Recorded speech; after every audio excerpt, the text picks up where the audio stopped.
Hey guys, we're back for some more Standard. I'm currently at Diamond Tier 1, one win away from Mythic, so wanted to make sure to save it to do it with you guys. But yeah, I've just been loving the changes here to the Boros Aggro deck. Been quite a few changes actually. So I took out the package with the adversaries with lifelink, and also took out all 4 of the resolute reinforcements just because I wanted to focus a little less on going super wide and going kind of a bit more tall. Cards like Inti allow us to do that. Also kind of some more just straightforward value cards like Kellen, which every time it attacks has a chance to put a card into your hand if it's a creature with a mana value 3 or less. The entire deck is creatures, and so you have about a 2/3 chance of just getting another card every time you attack with this. So it's amazing value. But yeah, Inti, I decided to go up to the full playset just because you can discard extra copies if you've got an extra copy in your hand, and the ability is so powerful. Like when you have, you know, a 6 or 7 power Adeline on the board, you can give it trample. It's just absurd. It also combos with Anim Pakal, who I did put back in the deck kind of as like the 5th Adeline. I think I do want the full playset of Adeline here, just with the 4 toughness and the vigilance. Super important. Just great against everything. So I kept 3 copies of Brutal Cathar. I did shave a couple copies of the Knight Errant of Eos to make room for everything. And again, since we're going, you know, a little bit less wide, going like turn 2 reinforcements into turn 3 Knight Errant, you know, is not happening anymore. So this is kind of a bit of a slower build. So with that, shaved down a couple of copies of Knight Errant of Eos. I did add in 1 Plaza of Heroes now that we have a full 15 legends, or 16 legends, excuse me, in the deck. So a quarter of the deck is legends. So I thought this would be a nice addition. I didn't want to add too many because I still have a lot of 1-drops to resolve that are not legends. And so if it's in your opening hand, just want to be cognizant of that. I did add in 1 Sundown Pass just as a another way to make sure we can have red mana when we need it. This is the only potentially come into play tapped land in the entire deck. So with this, we have access to functionally 17 sources of red and the full 22 sources of white. So I did up the land count also to 22 sources, which I think will really help, especially with Imidane Recruiter. The Adventure is quite strong in kind of grindier matchups, and hitting that 5th land can actually be pretty important. So all that said, very happy with the changes. One other card that I'm considering, or I'm not sure how to fit into this deck, but would be Spellbook Vendor, which also is quite powerful. And I do read your comments. I really appreciate it.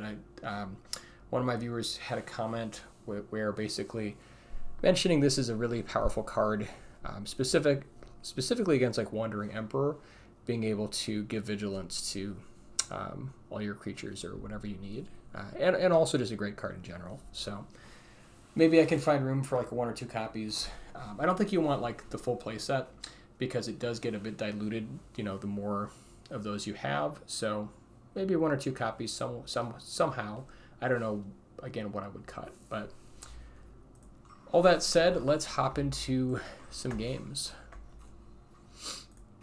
If you are new here, thank you so much for viewing my channel. I really do appreciate you. And consider subscribing if you like my content. If you're a returning viewer, thank you guys again for being here. I appreciate you. So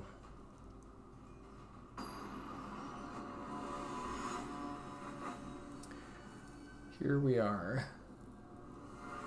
Potentially final boss. This is a great hand. We've got 1, 2, 3 drop essentially.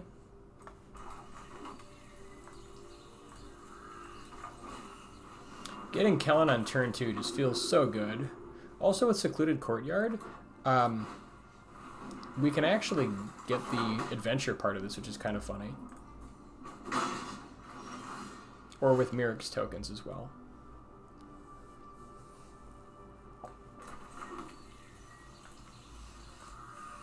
So Thalia is really good here. Just to kind of shut things down. I think Kellen's actually not bad himself, though. So that I'm a little bit unsure kind of which of these two I'm going to get going. I think getting the value going, considering we're going first, might be worth it. So yeah, we'll give that a go.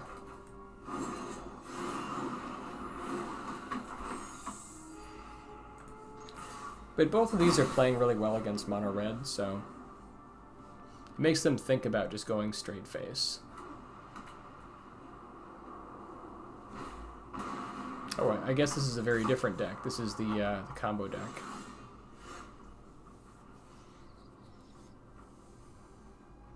So here we're happy to trade off Kellen if we can get his Illuminator Virtuoso. I do want to get Thalia down for sure.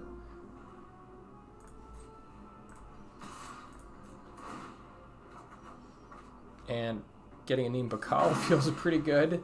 I think as good as Anim Pakal is, I want to get Thalia online immediately.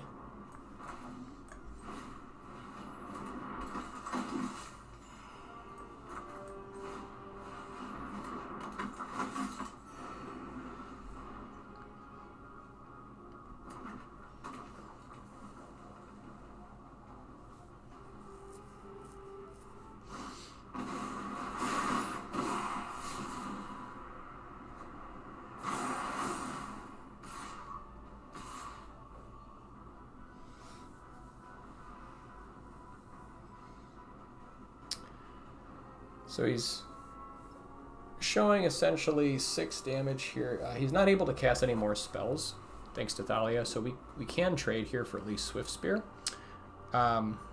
Virtuoso. So I think we make this trade. Keep Thalia going. Just to kind of slow down his roll a little bit there.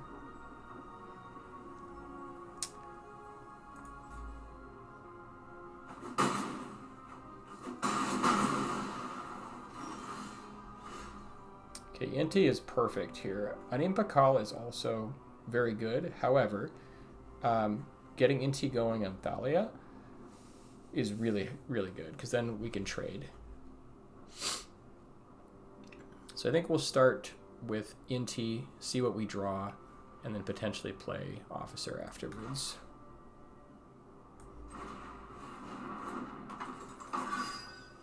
I suppose we could also put the token on Kellen as a 3/4. He would be able to trade with Virtuoso.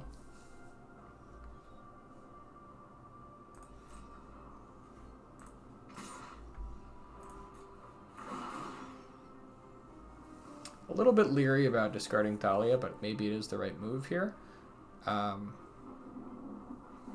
If they want to take an entire turn to get rid of the Thalia, I think we're okay with that.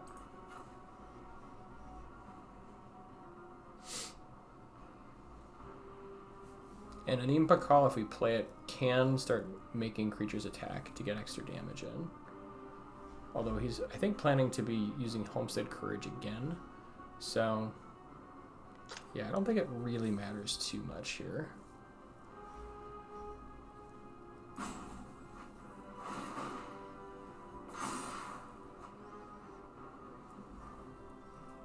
Alright, we will get rid of that.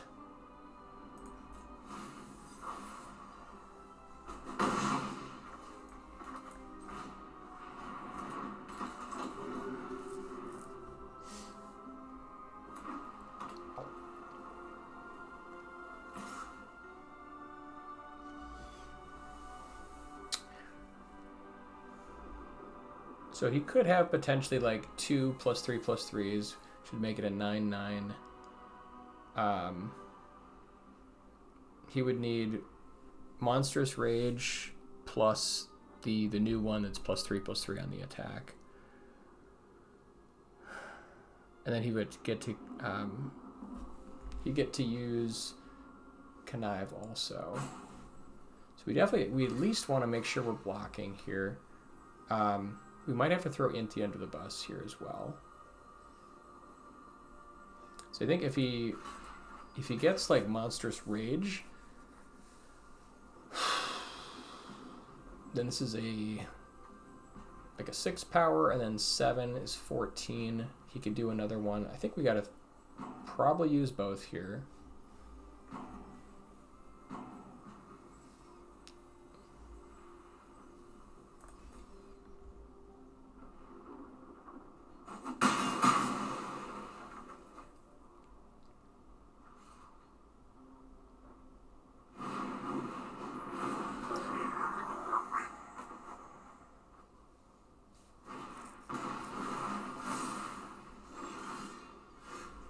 Seems a little wild throwing both of them there, but I think it might have been correct.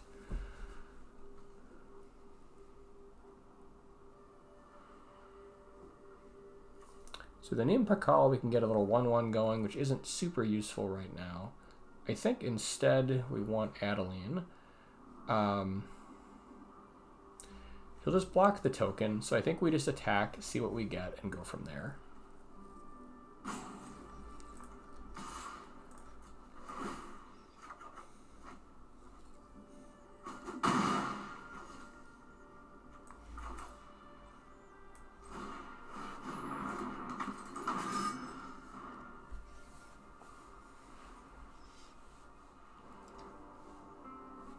That might have been a bit early to throw Inti under the bus also, but I was just thinking of like worst case scenarios where he has like 2 pump spells.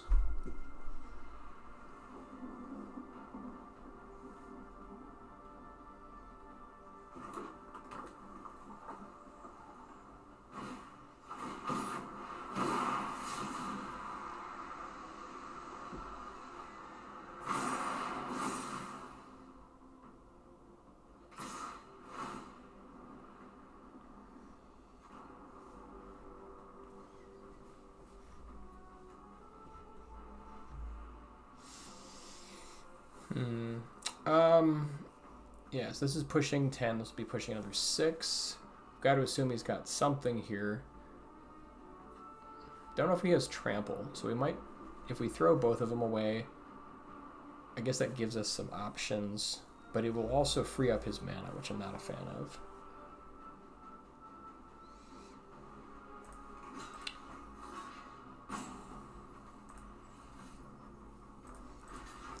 I think we maybe force him to kind of see what he wants to do here.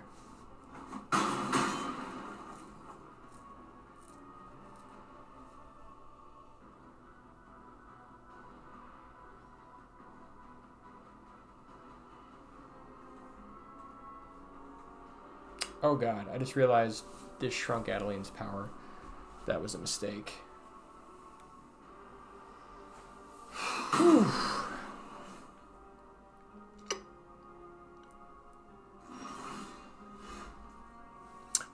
What we need is, he probably is holding Lauren's Escape or something like that. We need Brutal Cathar, and we need it to land.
Now we can get a name Pakal down and get an extra creature out of it.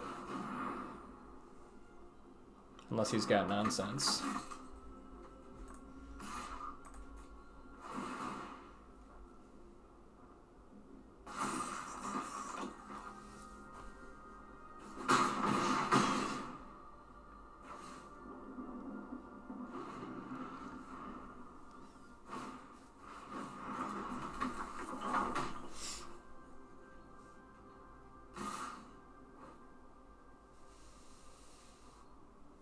So here I think we let the Swift Spear through since we're at 16. And I think we throw Adeline under the bus since we've got more. Also soaks up a lot of damage in case he's got double strike. He does have the Restless Bivouac, so we could turn that into a creature.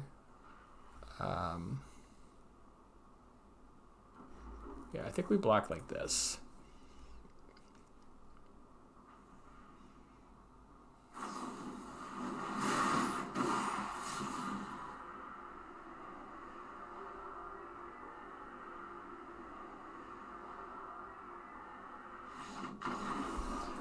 Whew! Got there. Man, that was a rough game and not very pretty. But we got it.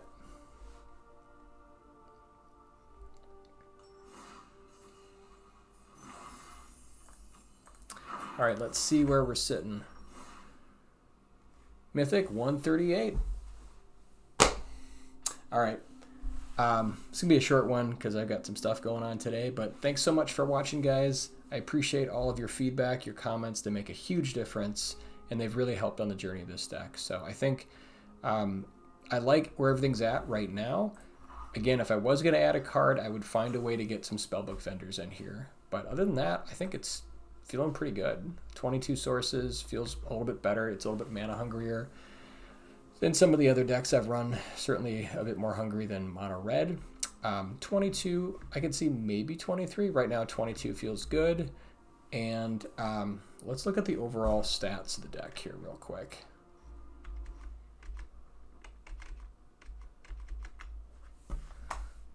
All right, so we are currently at, after this match, I think 61% win rate. Yeah, overall 61% win rate, 67 wins, and 42 losses. So overall, the matchups here, so versus mono white has kind of come down a little bit, but I think, you know, it's still north of 50%, so we're happy there.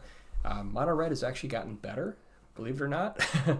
Went up from about 30% up to about 41, so I think, you know, adding in all those 2-drops that are, you know, much better at fighting mono red, I think is a nice positive change. We do have a nice positive average here against blue-white control and Esper.